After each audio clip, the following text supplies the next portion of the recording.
Jumpa lagi bersama Teacher Echa dalam pelajaran ekonomi untuk kelas 12 IS. Pada video kali ini kita akan membahas materi lanjutan dari video sebelumnya. Pada video sebelumnya kita sudah membahas tentang persamaan dasar akuntansi dan pengelompokan akun. Nah, pada video kali ini kita akan membahas tentang analisis transaksi dan pencatatan transaksi ke dalam persamaan dasar akuntansi. Simak videonya dengan baik ya. Check this out. Nah, pada video kali ini yang akan kita bahas pertama yaitu analisis transaksi. Sebelumnya, masih ingat apa rumus persamaan dasar akuntansi? Ya, rumus persamaan dasar akuntansi harta sama dengan utang ditambah modal. Jadi, transaksi yang akan terjadi adalah transaksi yang berhubungan dengan harta, utang, dan modal.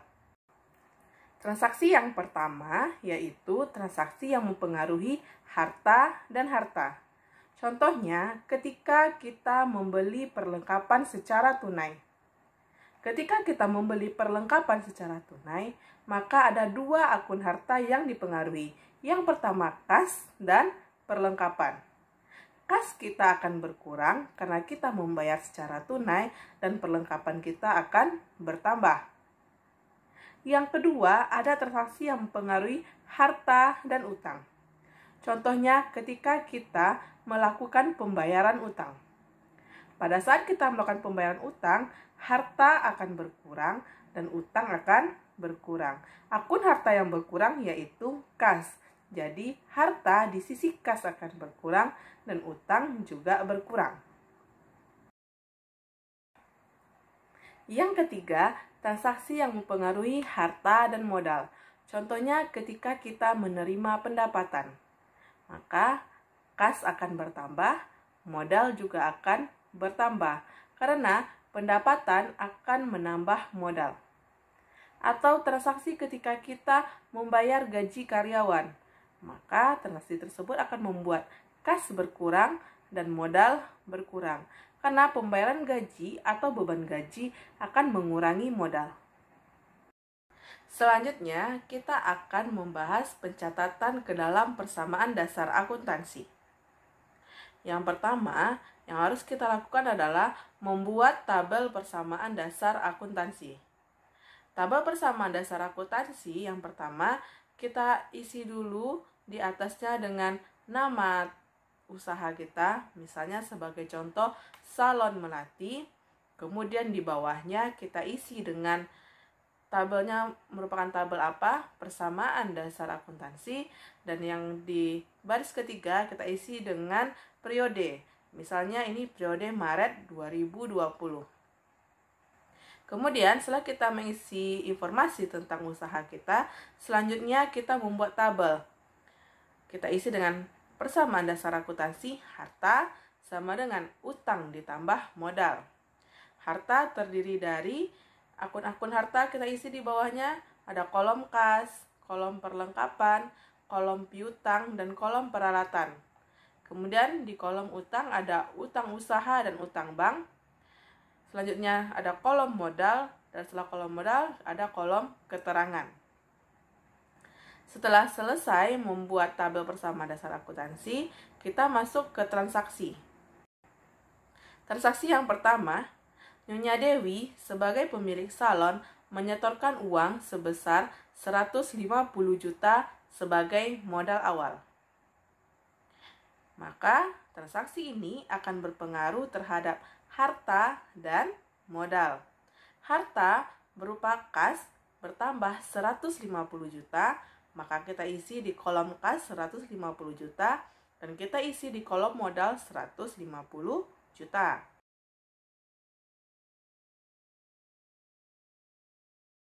Kemudian transaksi yang kedua, membeli perlengkapan salon sebesar 15 juta secara tunai.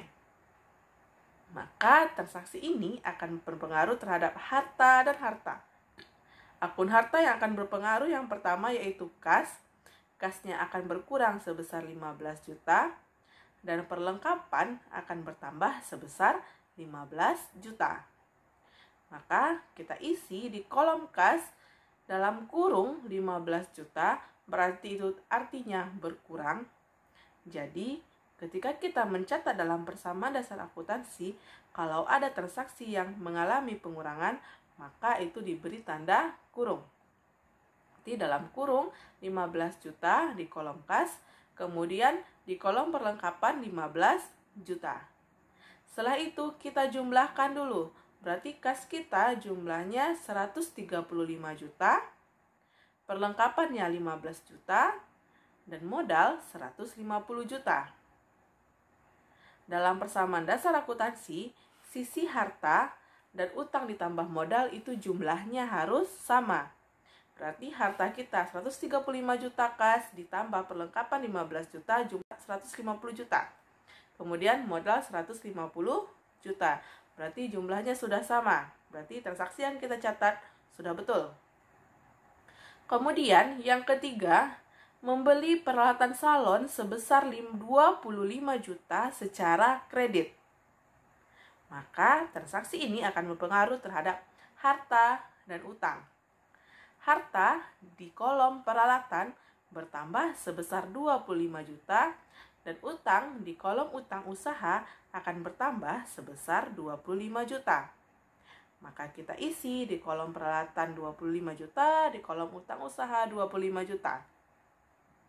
Setelah itu kita lakukan penjumlahan lagi supaya kita tahu transaksi yang kita catat sudah benar atau belum.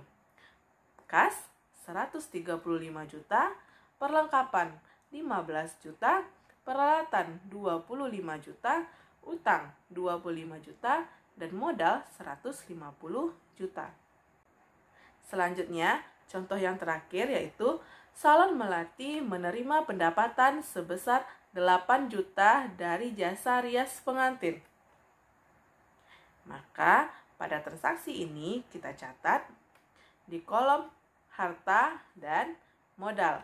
Harta kolom apa yang berpengaruh? Kas. Dan di kolom modal kita isi juga sebesar nominalnya 8 juta. Kas 8 juta, modal 8 juta. Dengan kolom keterangan kita isi adalah pendapatan jasa. Kemudian kita lakukan lagi penjumlahan. Berarti total kas tadi 135 juta ditambah 8 juta, 143 juta. Kemudian ada perlengkapan 15 juta, peralatan 25 juta. Di sisi utang dan modal, utangnya 25 juta, modalnya 150 juta ditambah 8 juta, jadinya 158 juta. Sisi harta jumlahnya berapa? 183 juta. Di sisi modal dan utang 183 juta. Berarti pencatatan kita sudah benar. Oke, sekian pembahasan kita pada hari ini tentang analisis transaksi dan pencatatan transaksi ke dalam persamaan dasar akuntansi. Teacher harap Ananda semua bisa memahami bagaimana cara analisis dan mencatat transaksi ke dalam persamaan dasar akuntansi. Terima kasih dan sampai jumpa pada video selanjutnya. Jangan lupa di like, share, subscribe, dan hidupkan loncengnya ya.